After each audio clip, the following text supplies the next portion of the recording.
How's it going, everyone? I'm Bon Giovanni here. Now today I'm doing another one of our interviews with one of our Book of the Month authors. I'll be speaking with Victor Rose, the author of End of the Last Great Kingdom. Now Victor Rose is our Book of the Month author for December, and I'm very excited to get into this interview, but let's jump right into it. Back to the interview. Victor, thank you so much for coming on call with us and joining our OnlineBookClub.org live show on Facebook, and we're going to be putting this up on YouTube. So I just want to thank you for coming on. No problem. Glad to be here. Awesome. So, okay, let's jump right into things. So you're our Book of the Month author for December, and your book is End of the Last Great Kingdom, which is the first book in the Brimstone Chronicles. So let's just jump right into it.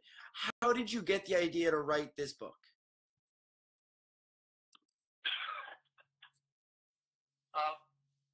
This is a story I actually have been working on or thinking about for several years. It's not, I just didn't wake up one day, but I'm going to write a story about a mage and his friends and see if I can put them in horrible situations and how they're going to survive it. It was something I actually was thinking about for quite a while. And the story is, this is just the first part of this leg of the story. The story has many twists and turns to come. So it's definitely something I've been working on for a while, and it wasn't a spur of the moment thing. So what got me first looking into it, and wanting to get particularly like this story, was looking into the aspects of the darker side of fantasy.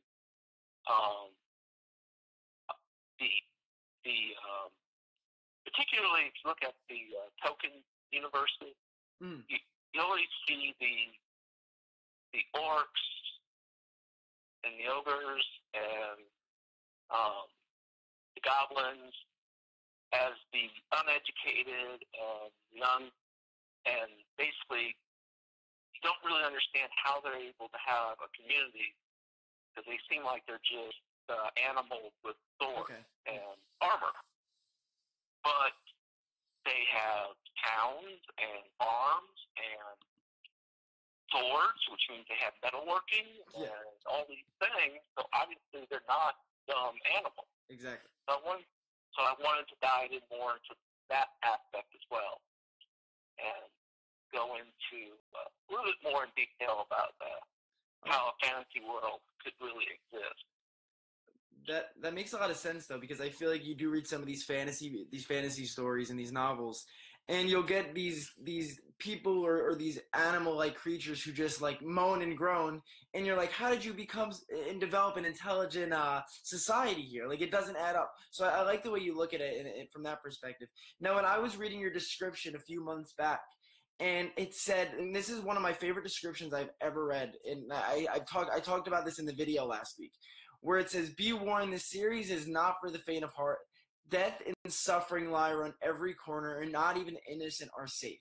So first of all, I want to commend you for that. That's awesome. I think and I love how it's our December Book of the Month, right around the holiday season, because you're probably going to get all these nice Hallmark movies on TV, and I feel like we all need an End of the Last Great Kingdom to kind of really bring us to what life is really about, death and suffering.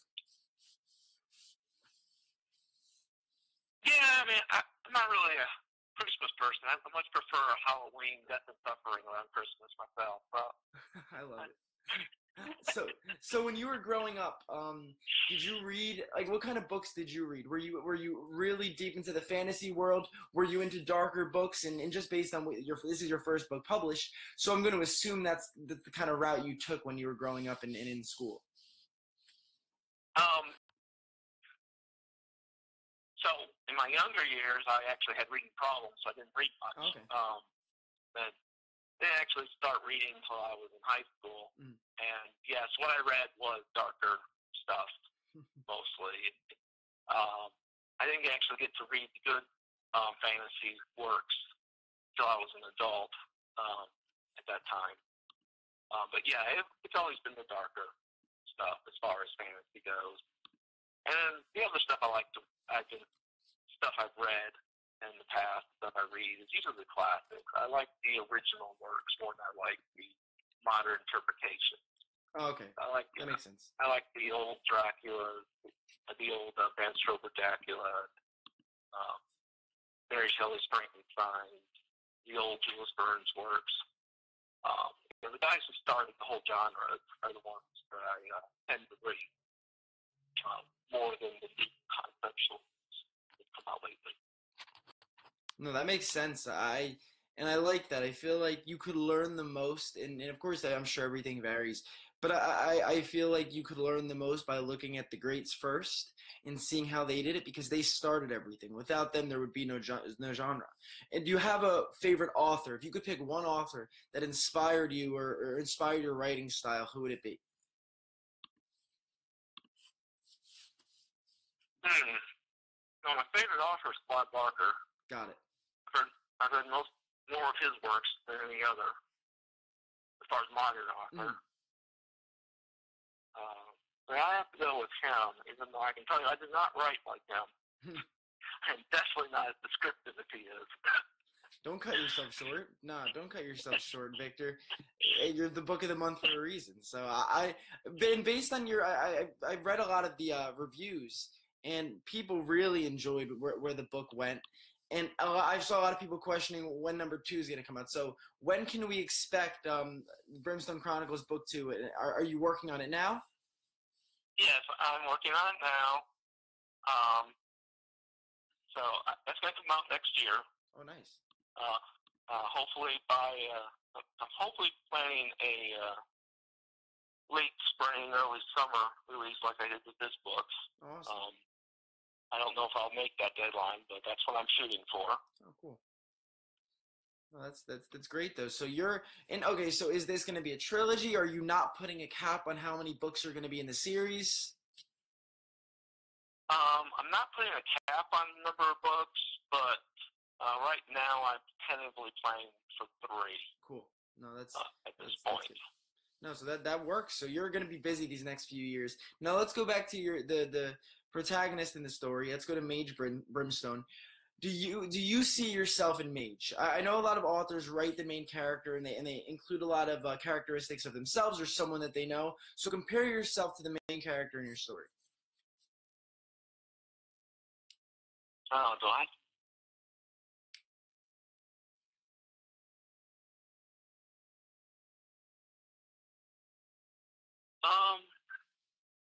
I mean, not really. I don't see much of myself in them. I see what, for a lot of his characteristics of what I would like to strive to be, as far as his ability, the things I wrote about for his how he really sacrificed for his friends and jump in and help strangers and face danger no matter what. But a lot of that stuff is what you idealize and what you want your heroes to be. So no, that's not. I wouldn't say I based him off of me, but I do. But then again, obviously, some of myself has to fall into these characters somewhere. Yeah. So they come out of my mind. So. You're right, though. I like that, and I feel like for most authors that I've spoken to, everyone always kind of, if the book's of course fiction, they talk about how they see a lot of themselves in the character. But I like kind of using your character as someone to look up to in a way, writing them about not even the person you want to be, but have them have some characteristics that you maybe hope to obtain someday. So I think that's a cool way of looking at it.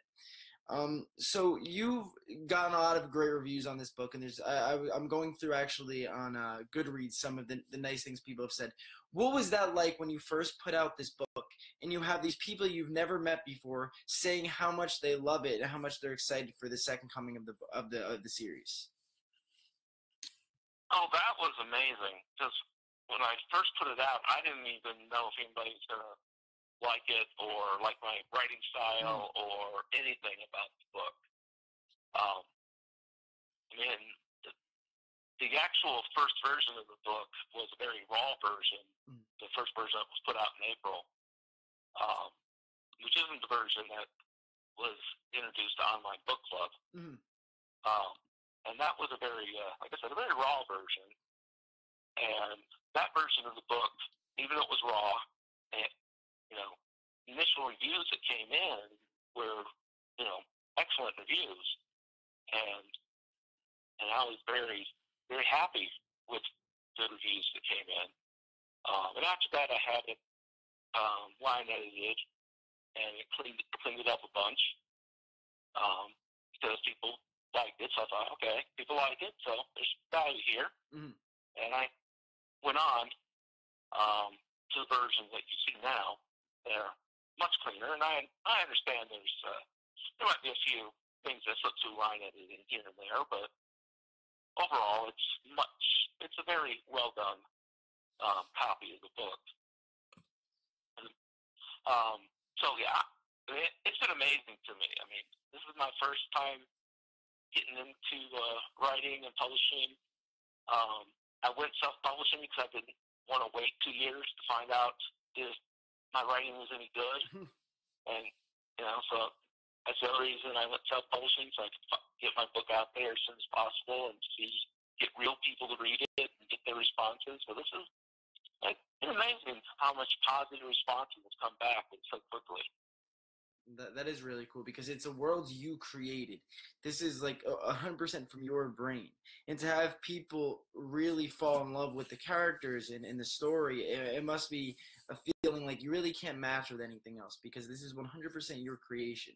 So I'm sure that never gets old, getting the positive comments. Okay, so we're about nearing the 15-minute mark, so let's close this up with where can everyone find you, Victor? Are you on social media? What's your website? Let's get all your links out there. Yeah, so I'm on Facebook.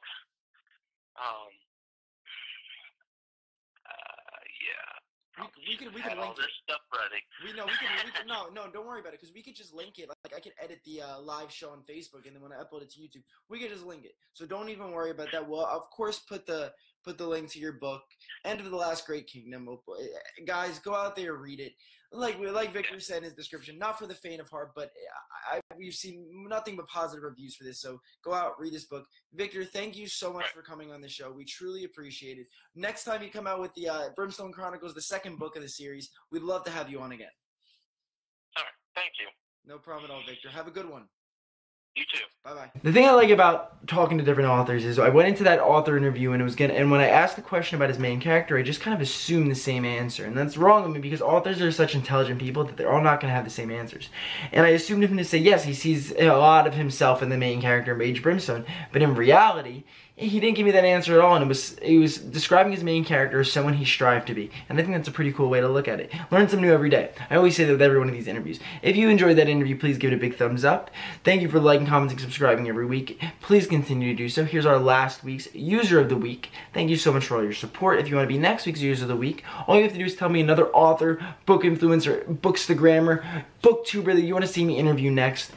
We are going to have some more book bloggers and bookstagrammers on the show very soon, so that's going to be very exciting, and I'll see you guys all next Thursday.